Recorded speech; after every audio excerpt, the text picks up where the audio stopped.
I live in poverty, yet I wasn't born to be poor. I had my husband's hard-earned legacy. Then my son came to me, said, "If you help us now, you'll never have to worry about a bill again."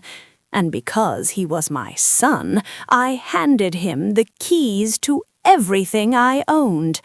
I gave him that $50,000, thinking I was helping my child. Instead, borrowed $50,000 for his business, but he and his wife squandered it on first-class flights. He never paid me back, but they forgot one thing. I am 76 years old. Me and my late husband spent 40 long years saving every penny we could. We didn't go on fancy dinners or buy new clothes. We were building a nest egg for our old age. That $50,000 wasn't just money to me, it was my security. It was for my medicines, my food, and the dignity of not having to ask anyone for help. He spent it on first-class tickets and luxury tours. I didn't realize I was handing him the shovel to dig my own grave. Now I watch them from a distance. I see the photos on social media, the luxury travels to Dubai, the five-star hotels in Paris, the designer bags that cost more than my monthly groceries. They live in a world of first-class seats and expensive champagne. And in all those years of traveling the world, they have never once asked if I had enough to eat. Not once.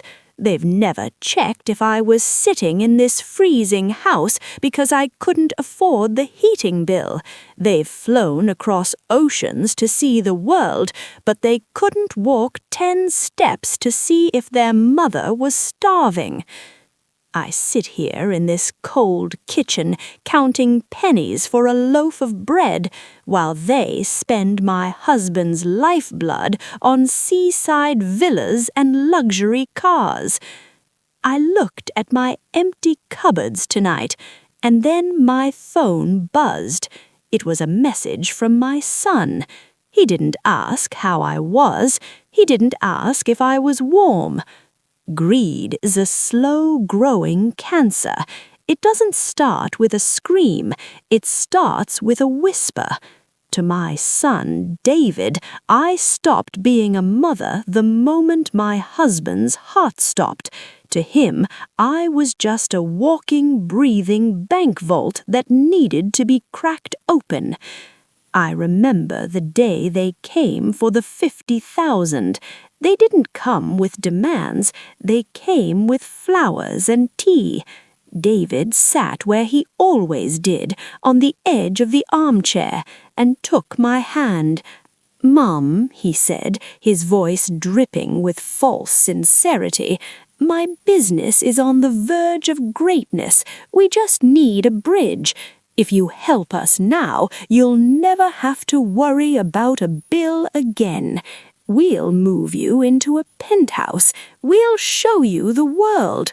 Sarah nodded along, her eyes already scanning my jewelry box. "You deserve a life of luxury, Mum. Why keep that money sitting in a stagnant account when it could build a legacy for your son?" I hesitated. That money was 40 years of my husband's sweat. It was my safety net for the days when my joints would ache and my breath would grow short. But David was my child. I wanted to see him stand tall. I wanted to be the reason he succeeded. So I handed him the check. No paperwork, no interest, just a mother's blind hope. But the moment the check cleared, the mask fell. As his business flourished, his visits vanished. The phone calls became shorter, colder. When I finally worked up the courage to ask for a small portion back because my roof was leaking and I needed heart medication I couldn't afford, David didn't offer help. He offered an insult. "Mom, don't be so selfish," he snapped over the phone. "My capital is tied up in expansion. You're living in a house that's paid for. What more do you want? You're being greedy." Greedy? He called me greedy while he was posting photos from a villa in Tuscany that cost $5,000 a night. While they were flying first class across the globe, they couldn't even send $50 for my heating oil. They've seen the Eiffel Tower and the Burj Khalifa, but they haven't seen the inside of my empty refrigerator in 5 years. But last night, the greed reached its peak. David sent a text that made my blood run cold. "Mom, we heard Dad left some secret bonds in the floor safe. We're coming at 10 a.m. tomorrow to collect them. We need the liquidity for a new merger. Have them ready." 10 o'clock sharp. For 10 years, they couldn't find the time to visit for Christmas or my birthday, but for the scent of more money, they were earlier than the Morning Post. I watched them get out of the car. Sarah was wearing a cream-colored silk suit, stepping carefully to avoid the mud in my neglected garden. David was checking his gold watch, looking at my little cottage with a mixture of pity and impatience. They didn't look like children coming to see a mother.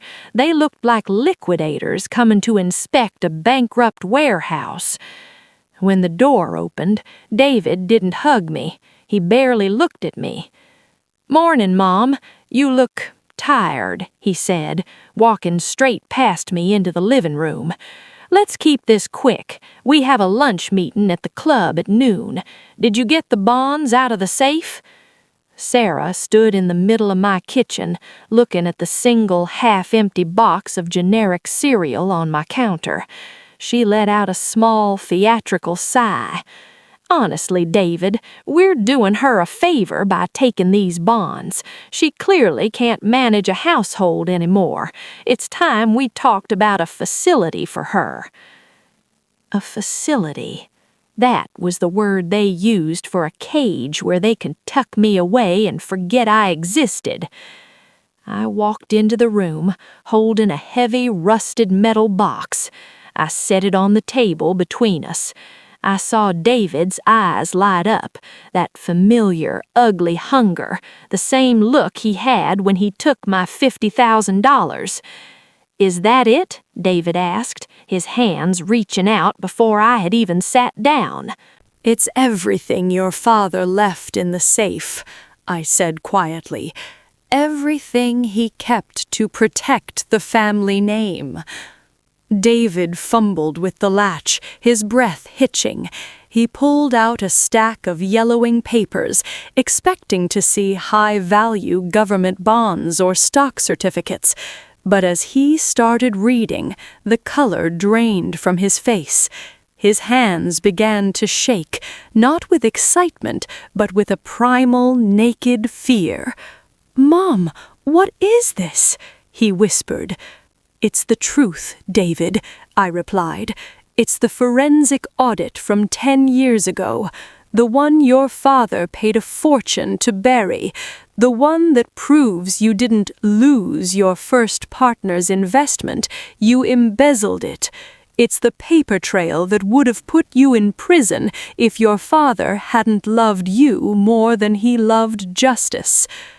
Sarah snatched a page, her eyes darting across the text. This is ancient history. This doesn't mean anything now." "It means everything," I said, leaning forward. "Because, David, you haven't changed. I've been watching your new business. I've been talking to your old partners. You've been doing it again, haven't you? Using my $50,000 to cover the holes in your latest fraud." "You wouldn't," he hissed, his voice trembling with rage. You're my mother. You gave me that money. You can't prove anything else." "I don't have to prove it, David," I said, standing up. "I've already forgiven you for the money, but I won't let you kill the man your father was by using his name for your crimes. I called the solicitor this morning, and I called the bank." The silence in the room was heavy, like the air before a storm breaks. David looked at the papers, then at me, then at his wife. The arrogance was gone. The first-class traveler was replaced by a man who realized the ground had just vanished beneath his feet. "A lien," David stuttered, his voice cracking. Dad wouldn't do that. He loved me." "He did love you, David," I said, my voice as steady as a heartbeat. "He loved you enough to give you a chance, but he was wise enough to know you might throw it away. He recorded back 50,000, not as a gift, but as a secured loan against your property. He told me, Elizabeth, if he succeeds, he'll pay it back. If he fails, this is your insurance so you're never left on the street."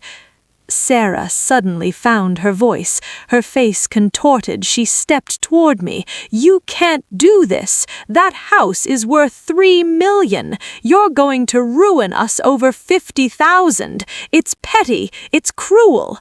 I looked at her silk suit and her expensive jewelry, and then I looked at my own threadbare sleeves. "Cruel?" I asked softly. "Is it cruel to ask for my own life back? Is it cruel to want to turn on my heater in January? You lived in a palace built on my poverty. You traveled the world on my husband's sweat while I couldn't afford a bus ticket to the pharmacy. You didn't just take my money, Sarah. You took my peace. You took my dignity, and you did it with a smile." "Mom, please," David whispered. "The business, it's struggling. If the bank finds out there's a lien on the house, they'll pull my credit lines. We'll lose everything. We'll be homeless." I felt a twinge in my heart. That's the curse of being a mother. You never quite stop feeling their pain, even when they are the ones who caused yours. For a second, I wanted to reach out. I wanted to tell him it was okay. But then I remembered the 5 years of silence. I remembered the cold facility comment from 5 minutes ago. I remembered the hunger. "You won't be homeless, David," I said, standing tall. "You'll just be starting over, exactly where your father and I started 40 years ago, with nothing but your own 2 hands and the truth. I've already signed the papers with the solicitor. The house is being liquidated to settle the debt, plus 10 years of interest." David looked up, his eyes red. "You're really doing this? To your own son?" "No, David," I replied. "I'm doing this for the woman who spent 10 years waiting for a phone call that never came. I'm doing this for the woman who was told she was greedy for wanting her own medicine." "Let's go, David," she hissed. "We'll get a lawyer. We'll fight this. She's old. She's confused. We'll tell the court she doesn't know what she's signing." I watched them walk toward the door. I didn't stop them. But as David reached the threshold, I said one last thing. "David?" He paused, a flicker of hope in his eyes. "The safe wasn't just for the bonds. There's a 3rd envelope in there. You might want to read it before you call a lawyer." David's hand trembled as he reached for that final envelope. He looked out the window and saw Elias. You could see the gears turning in David's head, the realization that the man he had stepped on, the man he thought he had destroyed 10 years ago to jumpstart his first business, had been sitting in his mother's garden for 3 years. "Elias," David whispered, the name tasting like ash in his mouth. "He's been a wonderful help to me, David," I said, pouring myself a fresh cup of tea. "While you were in the Maldives, Elias was fixing my leaky roof. While you were in Dubai, Elias was making sure I had enough wood for the fire.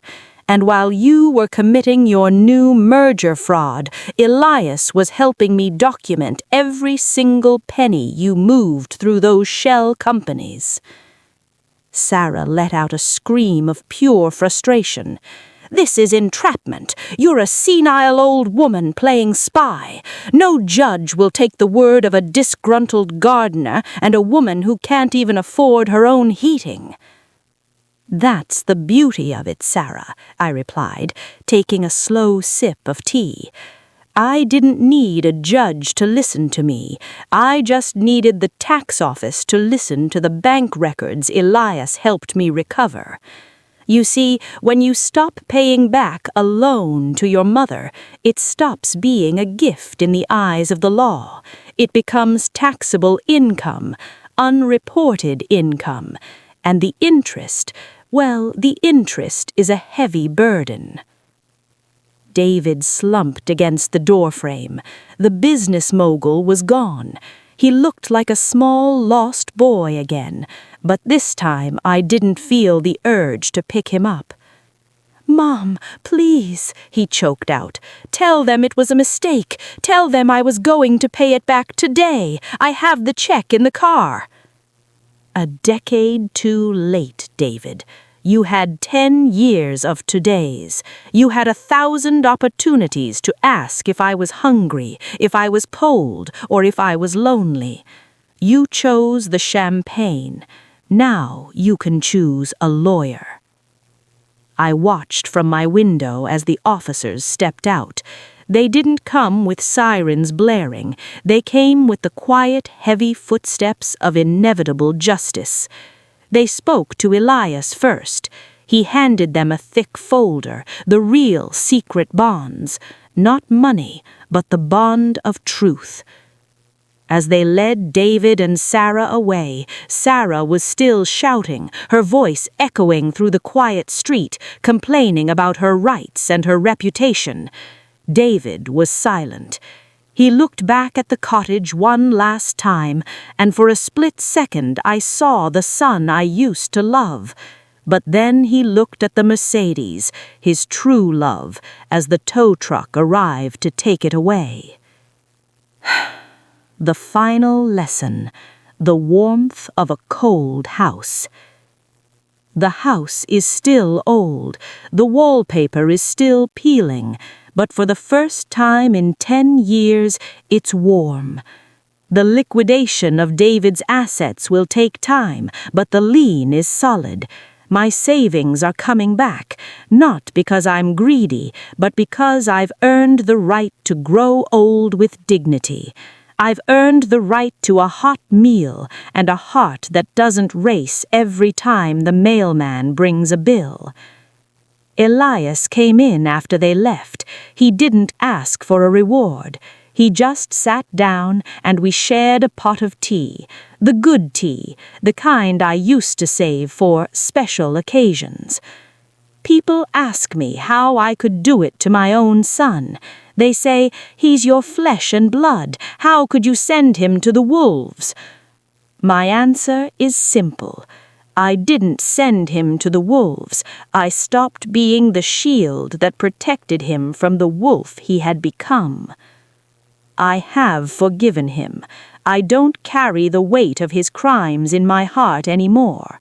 I don't wake up at night wishing him harm. Forgiveness is a gift you give yourself so you can breathe again.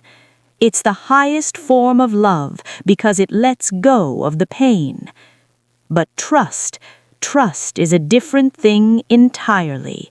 Trust is a bridge that requires two people to build, and David stopped building his side a long time ago. So, to all the mothers and fathers out there sitting in cold houses while your children live in luxury, remember that your love is a blessing, not a bank account. Do not let your heart be the collateral for their greed. It is never too late to change the locks. It is never too late to demand your dignity back. I'm 76 years old. I've lived in poverty and I've lived in wealth. But tonight, as I sit in this worn kitchen with a full cupboard and a clear conscience, I have never felt richer in my life. Good night, my dears. Sleep well. And remember, keep your keys close to your heart.